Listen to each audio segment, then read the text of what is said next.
The congressional hearing room fell into an uneasy silence as Mark Levin, the conservative radio powerhouse known for his commanding voice and sharp constitutional insight, leaned into his microphone. His piercing gaze locked on Representative Jasmine Crockett across the chamber. What unfolded in the next 30 seconds would become one of the year's most viral political moments, leaving millions wondering, did the legendary Mark Levin just get outmatched by a freshman congresswoman? Before diving into this intense exchange, make sure to subscribe and hit the notification bell, because what's about to unfold is politics at its most unfiltered. This wasn't just another hearing. It was a clash between two formidable legal minds, one long established, the other on the rise, and by the end, one reputation would take a serious hit while another would ascend. Tension had been building for weeks. Mark Levin, often called the Great One in conservative circles, had been invited to testify before the House Judiciary Committee on Constitutional Interpretation and Executive Power. For decades, Levin had ruled the airwaves with his deep voice, fierce arguments, and mastery of conservative constitutional thought. He'd authored bestsellers, shaped public opinion, and built a following that saw him as the ultimate legal authority in right-wing media. Across from him sat Jasmine Crockett, representing Texas's 30th District. At first glance, she seemed an unlikely challenger, young, new to Congress, and without Levin's years of national exposure. But behind her composed presence was a sharp legal intellect, forged in Texas courtrooms defending clients whose futures depended on her skill. The hearing was expected to be routine. Levin would discuss constitutional originalism, field friendly questions from Republicans, brush off Democratic challenges, and leave with another viral clip for his show. Yet from the moment Crockett adjusted her microphone and met his eyes, everyone in the room sensed this would be different. "Mr. Levin," Crockett began, her tone measured but steady, "before we begin, let's clarify your background. You've written extensively about constitutional law, correct?" Levin gave his familiar smirk, the same one that preceded his verbal takedowns on radio. He didn't realize he was stepping into a carefully planned trap that would soon have the internet buzzing. To understand the weight of what followed, it helps to know who these two really were. Mark Levin wasn't just another commentator. He was conservative royalty. With a law degree from Temple University, experience in the Reagan administration, and best-selling titles like Liberty and Tyranny and American Marxism, he had earned a reputation as the conservative movement's intellectual backbone. Every night, millions tuned in to the Mark Levin Show to hear him dissect legal issues with unshakable confidence. His trademark move was belittling liberal politicians' legal knowledge, often quipping that these people wouldn't recognize the Constitution if James Madison himself read it to them. His followers adored his confidence. They didn't call him the Great One sarcastically. They meant it. But Jasmine Crockett wasn't just any new member of Congress. Before politics, she'd been a civil rights attorney and public defender. She'd argued cases that determined whether people walked free or went to prison. A graduate of the University of Houston Law Center, Crockett didn't just talk about law, she practiced it on the ground. Few knew she'd been preparing for this hearing for weeks. Her team had cataloged every instance of Levin dismissing someone's credentials, especially when aimed at black women or graduates of certain law schools. She'd studied his debate style, his weak points, and most importantly, his ego. The stakes were far greater than a single exchange. This wasn't just a legal debate. It was about who holds authority to interpret the Constitution in modern America. It was about whether established conservative voices could continue to dismiss younger, diverse perspectives, and whether intellectual arrogance could stand against lived experience and real-world legal work. Levin saw this as another opportunity to prove conservative legal thought superior. What he didn't expect was facing someone who'd done what he hadn't in decades, argued in real courtrooms where the stakes were life and liberty. The hearing room was full. C-SPAN cameras were live. Conservative outlets anticipated sound bites of Levin owning the libs. Progressive media hoped for the opposite. Online, anticipation was already building. Levin vs. Crockett was trending before the first question began. Behind Levin sat a full team of aides and researchers armed with binders of constitutional references. Behind Crockett sat one aide with an iPad. She didn't need more. Her preparation, and her first-hand legal experience would be her edge. The first part of the hearing went exactly as Levin expected. He spoke confidently about constitutional originalism, quoting the Federalist Papers and name-dropping founding fathers like old friends. Republicans offered easy questions and he delivered polished answers for the cameras, just as he did on air. Then came Crockett's turn. "Mr. Levin," she said, her tone professional but with a subtle firmness, "you've been very outspoken about the quality of legal education in this country. On your show last month you said, and I quote, 'Half these Democrats couldn't pass a first-year constitutional law exam if their life depended on it.' Do you recall saying that?" Levin adjusted his glasses, a move his fans knew signaled he was ready to counterattack. "I say many things on my show, Congresswoman," he replied, "but yes, I stand by the claim that many politicians today lack a proper understanding of our Constitution." "I see," Crockett continued, glancing down at her notes. "And you've also stated that certain law schools are, quote, degree mills handing out participation trophies instead of real education. Do you still believe that?" The room grew tense. Even some Republican members shifted uncomfortably. They could tell she was leading somewhere. Levin's tone hardened. "Absolutely.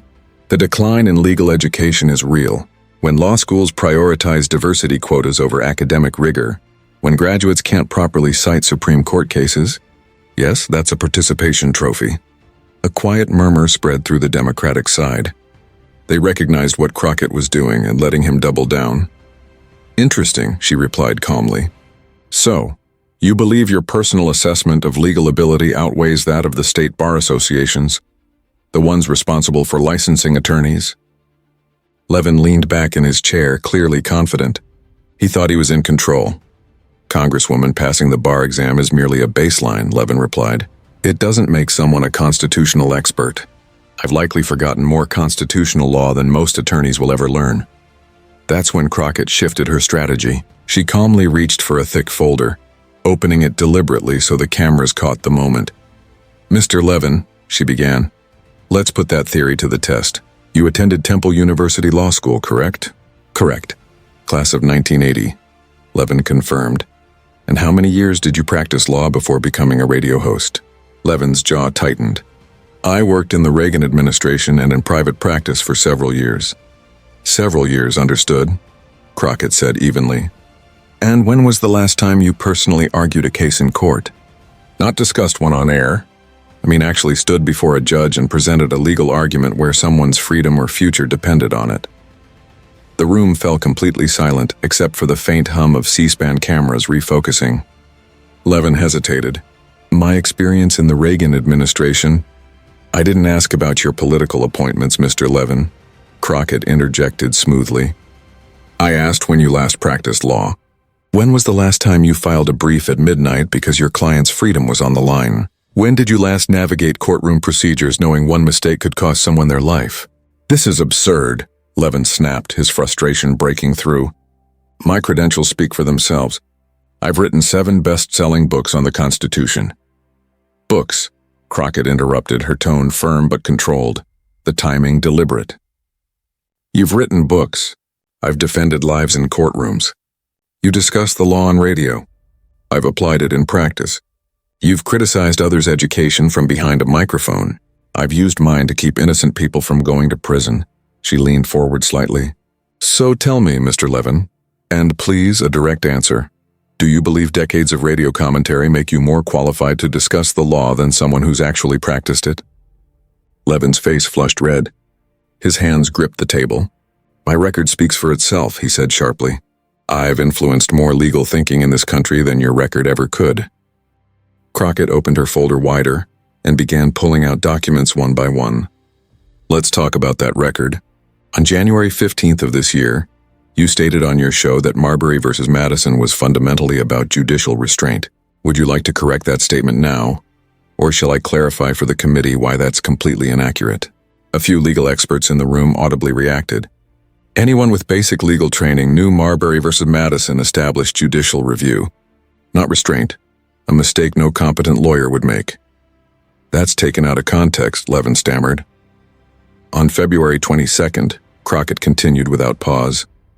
You claimed that the 14th Amendment's Equal Protection Clause was never intended to cover voting rights. Should I quote the 1866 congressional record to show that's false, or would you like to amend that statement yourself? Democratic members struggled to hide their smiles, while several Republicans shifted uncomfortably, some appearing ready to call a recess. On March 10th, you said there's no constitutional basis for executive agencies to create regulations. Have you ever read Chevron versus Natural Resources Defense Council? Because I can cite it for you if needed. Each point landed like a precise strike. These weren't political differences. They were factual errors. Mistakes any practicing attorney would instantly recognize. Levin tried to interject, raising his voice to the level familiar to his radio audience. This is an ambush. This is exactly the kind of media. Crockett's calm but cutting voice stopped him mid-sentence. You've spent years on your show dismissing the education of others.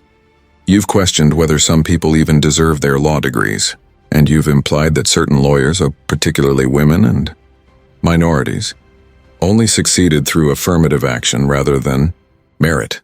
I'm simply asking you to demonstrate the superior legal knowledge you claim to possess, unless, of course, you can't. The trap had been perfectly set. Levin realized he had only two choices: respond to her legal questions and risk deeper embarrassment, or refuse and appear as if he was avoiding the challenge. Either way, he was cornered.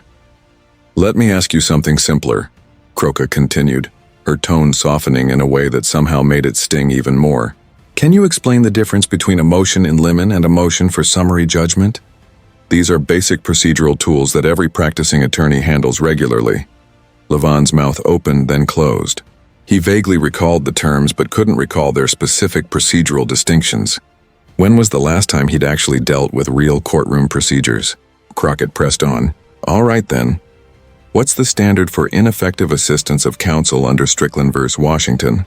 Every public defender knows this by heart because our clients' lives depend on it. But you wouldn't know that, would you?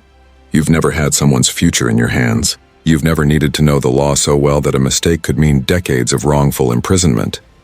The power in the room had shifted entirely. The man who had entered as the conservative legal heavyweight was now shrinking in his chair, his expression a mix of anger and humiliation. You want to talk about participation trophies, Mr. Levin? Crockett's voice rose for the first time, sharp yet controlled, commanding attention. Your entire media career is a participation trophy. You get to play the role of a legal expert because you went to law school 40 years ago and worked in politics. Meanwhile, people like me, those who actually practice law, who fight for justice in real courtrooms, have to listen to you question our intelligence and our credentials. She held up a printed transcript, marked with yellow highlights. This is from your show on April 5th. You said, and I quote, "These diversity hire lawyers wouldn't last 5 minutes in a real legal debate with someone who actually knows the Constitution." Well, Mr. Levin, we've been here for 15 minutes, and you haven't correctly answered a single substantive legal question I've asked. So tell me, who's the diversity hire here? The room erupted. Democratic members couldn't contain their reactions. Some even clapped, before the Republican chair restored order with the gavel. But the damage was irreversible. Mark Levin, the supposed conservative legal authority, had been exposed on national television by a freshman congresswoman he'd once mocked. But Crockett wasn't finished. She saved her final blow for last. Mr. Levin, I'll give you one more opportunity to redeem yourself. A simple question. Something every first-year law student learns. In fact, it's so basic, it's often on the bar exam. Can you explain the doctrine of incorporation and how the Bill of Rights applies to the states through the 14th Amendment? This was it. Constitutional Law 101. Every true constitutional expert should be able to answer without hesitation. The room fell silent, waiting. Levin began to speak, his usual confidence gone. The doctrine of incorporation. It's about how the Bill of Rights through the 14th Amendment. He stumbled. The man who had spent decades lecturing America about the Constitution was fumbling over the most fundamental concept. Let me help you, Crockett said, her tone now almost pitying. The doctrine of incorporation is the legal principle by which the Bill of Rights, originally applicable only to the federal government, has been extended to the states through the Due Process Clause of the 14th Amendment. This can occur through selective or total incorporation. The Supreme Court has used this doctrine in landmark cases such as Gitlow versus New York for free speech, Mapp versus Ohio for search and seizure, and McDonald versus Chicago for the Second Amendment. These aren't complex theories, Mr. Levin. This is week 2 of constitutional law. The silence that followed was suffocating. Even Republican committee members avoided eye contact with Levin. He had been completely and publicly dismantled. Then Crockett delivered her closing statement. She held up one final document for the cameras. This is my law degree, Mr. Levin, from the University of Houston Law Center, a school you've mocked on your show as second tier. This is my bar certification from the state of Texas, something you haven't maintained in decades. And these, she said, raising a small stack of papers, are a few of the cases I've won, the appeals I've argued, and the lives I've changed through real legal practice, not commentary, not theory, actual law. She leaned forward, locking eyes with him. You see, Mr. Levin, the difference between you and me isn't that you went to Temple and I went to Houston. It's not that you're white and I'm black, or that you're a man and I'm a woman. The difference is that I'm a lawyer, a practicing attorney who knows the law because I use it every day. You're a radio host who used to be a lawyer 40 years ago, and has been living off that credential ever since, while questioning the qualifications of those who actually serve justice. She paused, letting the silence emphasize her point. So, the next time you mock someone's law degree on your show, or suggest that certain attorneys are diversity hires or participation trophy winners, remember this moment. Remember that when you finally faced a real lawyer, you couldn't answer the most basic questions any first-year law student would know. Levin tried one last time to recover.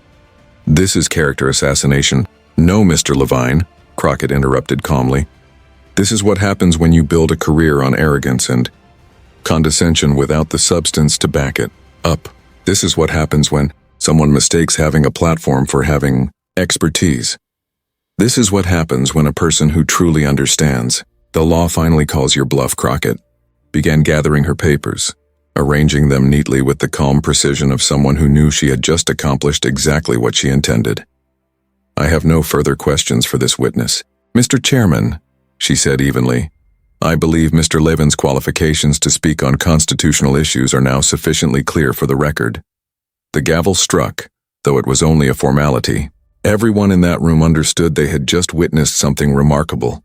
Mark Levin, a man who had built a reputation on his supposed legal brilliance, had been exposed as what many critics had long suspected, a commentator living off credentials from decades ago, attacking those who were actually practicing law.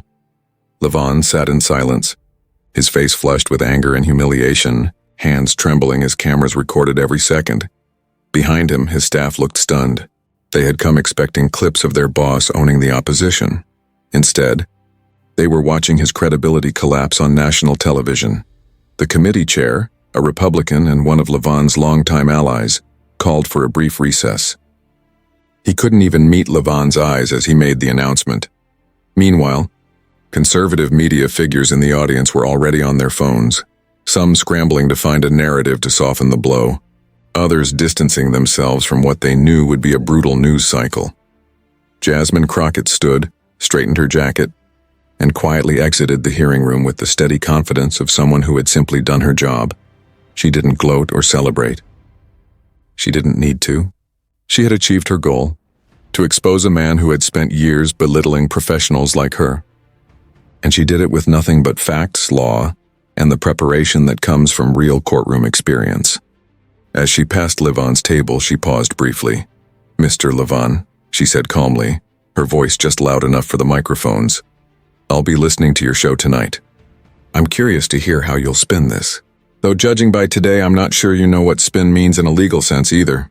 The remark landed with precision. Levin opened his mouth, but no words came out. For the first time in his professional career, Mark Levin had nothing to say. Within minutes of the recess, the footage was everywhere.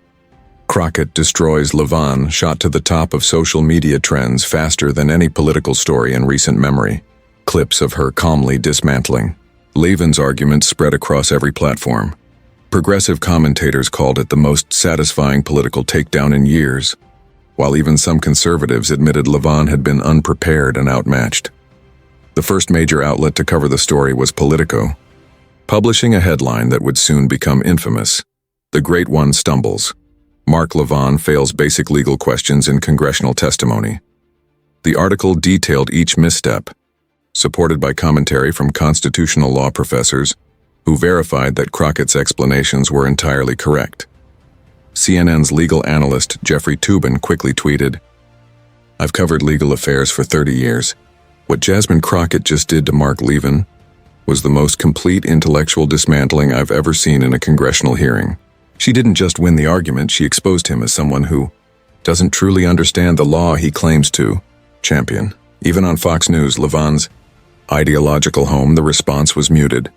During the Five, Greg Gutfeld awkwardly joked that everyone has bad days, while Jesse Waters shifted the discussion to immigration.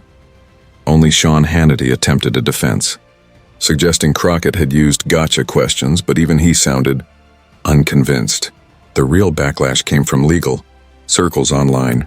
Law professors who had avoided criticizing Levin for years finally spoke. Up Harvard's Lawrence, Tribe posted a thread breaking down Levin's repeated errors, calling the exchange a masterclass in what happens when commentary pretends to be expertise. Yale Law's Akil Amar, usually seen as moderate, wrote, "For years, Levin has attacked others' credentials while presenting himself as a constitutional scholar he never truly was. Representative Crockett just did the legal community a service by revealing that truth."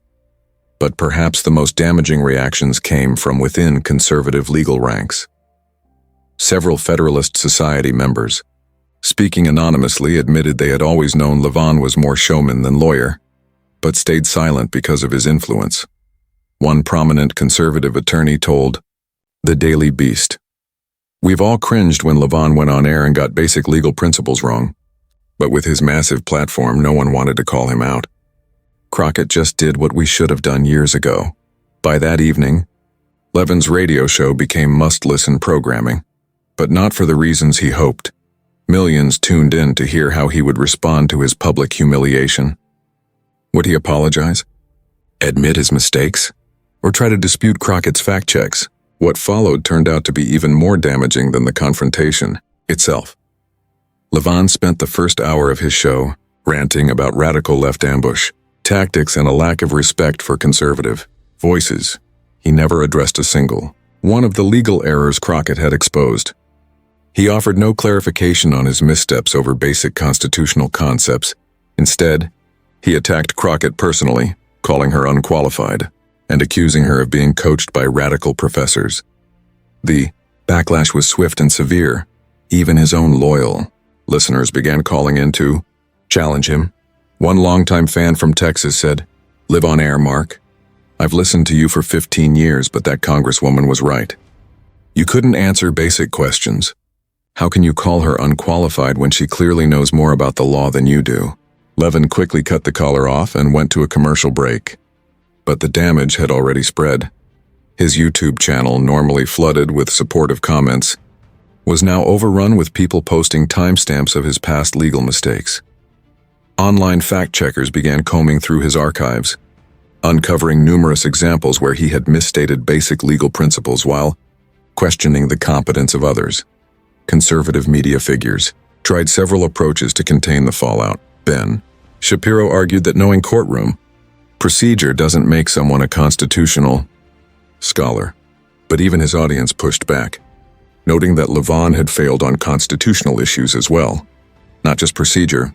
Tucker Carlson attempted to shift the story toward woke culture silencing traditional voices, but that narrative collapsed when viewers pointed out that Crockett had relied solely on legal facts and Levin's own words. Then came the memes, the harshest blow of all. Within hours, Mark Levin Law School became shorthand for pretending to know more than you actually do. Clips of his flustered responses circulated online, often captioned, "When someone asks you to back up your tweet with facts."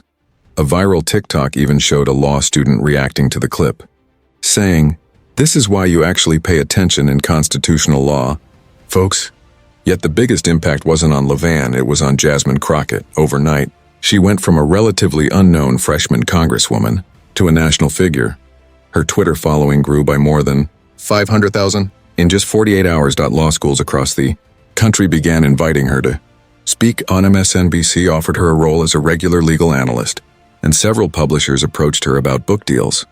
More importantly, she had reshaped the conversation about what real legal authority looks like in politics. For years, commentators like Levin had positioned themselves as legal experts based on old credentials and loud rhetoric rather than genuine experience. Crockett had proven that real expertise comes from actual practice, not performance. Law schools began using the hearing clip in their professional ethics courses as a cautionary example of overstating expertise. The Texas Bar Association issued a statement praising Crockett for highlighting the difference between those who practice law and those who only talk about it. The Congressional Black Caucus released a message saying, Representative Crockett's strong defense of genuine legal expertise over media grandstanding shows exactly why diverse voices in Congress matter. She demonstrated not just perspective, but superior preparation and understanding. 3 days after the hearing, something unprecedented occurred. Levin's radio syndicator Westwood One announced that his show would undergo a format change, focusing less on legal commentary and more on general conservative discussion. Industry insiders reported that advertisers were withdrawing rapidly, concerned about being linked with someone whose legal credibility had been so thoroughly discredited. Levin attempted to recover by inviting supportive guests onto his program, but even they struggled. When he brought on Jay Sekulow to defend him, Sekulow avoided endorsing any of Levin's specific claims, instead offering generic comments about Levin's passion for the Constitution. A week later, the American Bar Association Journal published an editorial titled, The Crockett Hearing, A Lesson in Legal Competence. While it didn't mention Levin by name, it stressed the importance of maintaining professional expertise through ongoing practice, and the dangers of relying on outdated credentials to claim authority. For her part, Representative Crockett handled her sudden fame with calm professionalism. In her first major interview after the hearing, with Rachel Maddow, she stated simply, "This was never about embarrassing Mr. Levin, though I understand why people might see it that way. This was about standing up for every lawyer who's ever been told their degree wasn't prestigious enough, their school not elite enough, or their background not traditional enough, especially by someone who hasn't practiced law in decades." She continued, "I've represented clients whose lives depended on my full understanding of the law. I've handled cases where one procedural mistake could cost someone their freedom or their family. That's real legal work. That's what gives someone the right to speak on the law, not a radio show, not book sales, not political titles from decades ago, but genuine, current, practical experience." The interview went viral, reinforcing her earlier victory. She wasn't boasting, she was educating. Using the platform she'd earned through preparation and expertise, she made a broader point about knowledge, authority, and who truly deserves to be called an expert in America. Law schools across the nation reached out to invite Crockett as a commencement speaker. The University of Houston Law Center, her alma mater, which Levin had mocked as second tier, announced that applications rose by 30% the week after the hearing. The dean released a statement. Representative Crockett has shown that the value of legal education lies not in rankings, but in how that education is used. She's an asset to both our institution and the legal profession. Meanwhile, Levin's media empire was unraveling. Book sales dropped sharply. His speaking events were quietly canceled. Politicians who once sought his platform began declining his invitations. When his contract with Blaze TV came up 2 months later, it wasn't renewed. The final blow came when he attempted to publish an op-ed in the Wall Street Journal. The paper, which had printed his work for years, rejected it. According to a Politico report, editors felt Levin had lost his credibility as a legal authority, and that publishing him could harm the journal's reputation for serious conservative commentary. 3 months after the hearing, a Media Matters study revealed that Levin's radio audience had fallen by 40%. Stations in major cities like Houston, Atlanta, and Philadelphia had dropped his show, and his podcast downloads were down 60%. The man once regarded as conservative talk radio's foremost legal mind was fading into irrelevance. But the broader story went beyond one man's fall. The hearing sparked a national debate about what true expertise means. Conservative commentators became more cautious about overstating their credentials, while progressive voices, inspired by Crockett's example, began rigorously fact-checking legal claims in conservative media. The phrase, "pulling a Crockett," entered political vocabulary, meaning to prepare so thoroughly that false claims of expertise are exposed. Law students began studying her questioning style as a model of effective cross-examination. Several law schools even added the hearing to their trial advocacy courses to teach how to methodically dismantle a misleading witness. Crockett's legislative work also gained momentum. Bills that had once struggled for support quickly gained co-sponsors. Her authority in legal matters grew. Republicans and Democrats alike began listening more seriously.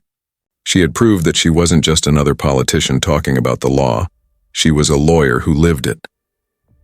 6 months later, she was invited to deliver the keynote address at the National Bar Association's annual convention.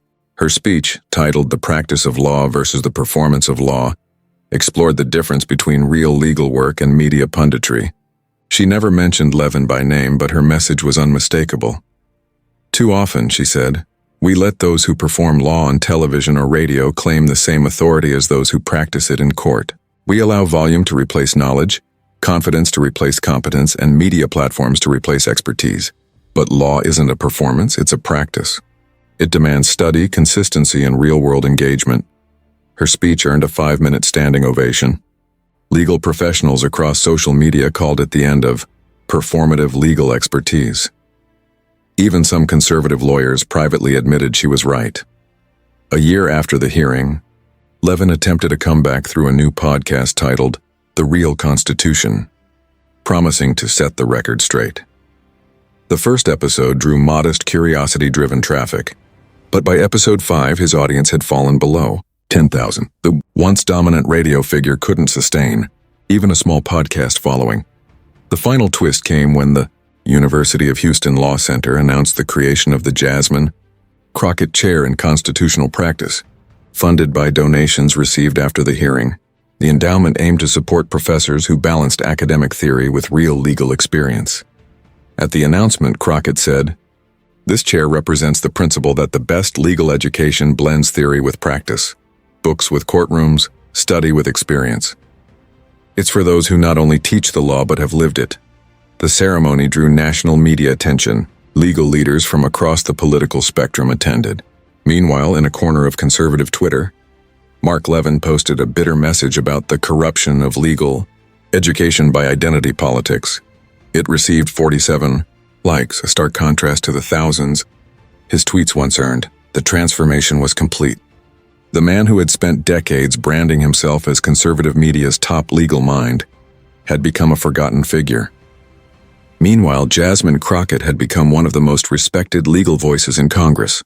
Her reputation built on preparation and real expertise, not loud opinions. 2 years after that pivotal hearing, what became known as the Crockett cross-examination was still studied across the country. Law schools used it to teach questioning techniques. Political consultants cited it as a masterclass in dismantling overconfidence. Media analysts marked it as the turning point when performative expertise began to lose credibility. Crockett rose to become the ranking member of the House Judiciary Committee, her command of the law making her a leading authority in Congress. Her best-selling book, Practice Over Performance: Reclaiming Expertise in American Life, became required reading in law and political science programs. She never forgot the lesson that day had proven. True expertise, grounded in knowledge and preparation, will always outlast bluster and outdated credentials. Her meticulous approach earned her a reputation as one of the most prepared members of Congress, someone who never made claims she couldn't prove. Levin's downfall became a cautionary tale in conservative media. His name came to symbolize overconfidence and unverified claims of expertise. A new generation of commentators learned to back their assertions with real knowledge. The age of inflated credentials was fading, replaced by a demand for authentic expertise.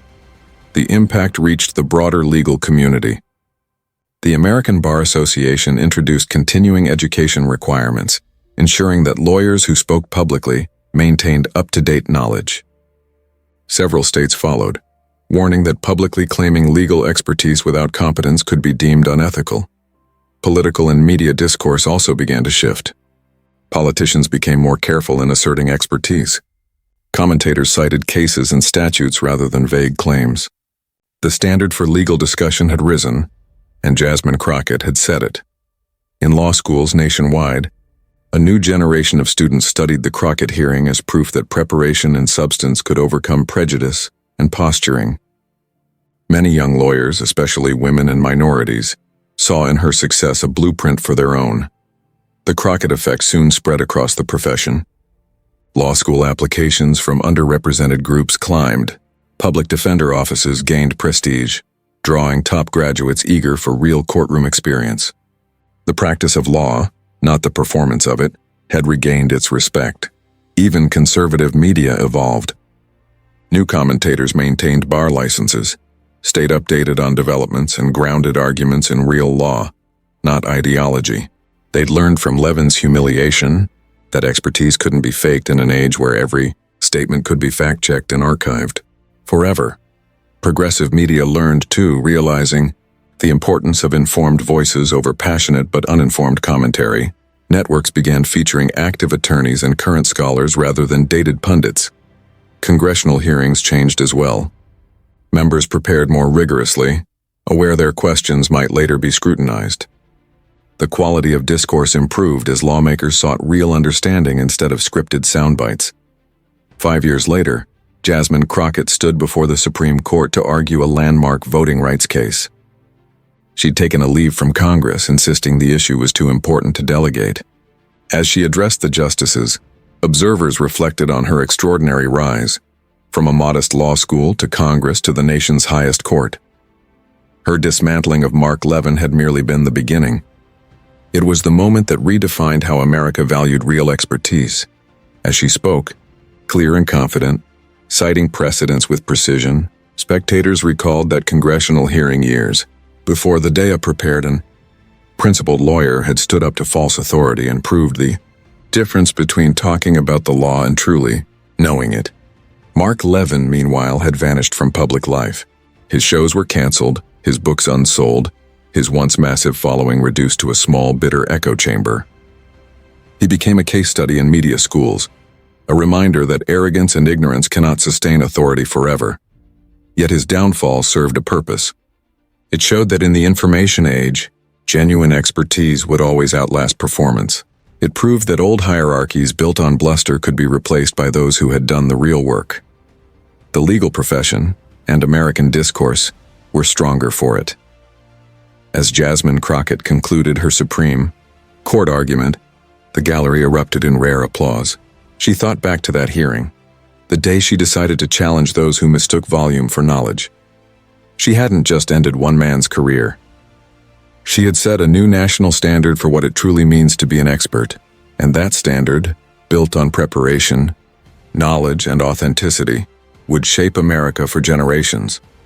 In the battle between performance and practice, between empty authority and real expertise, the truth will always win.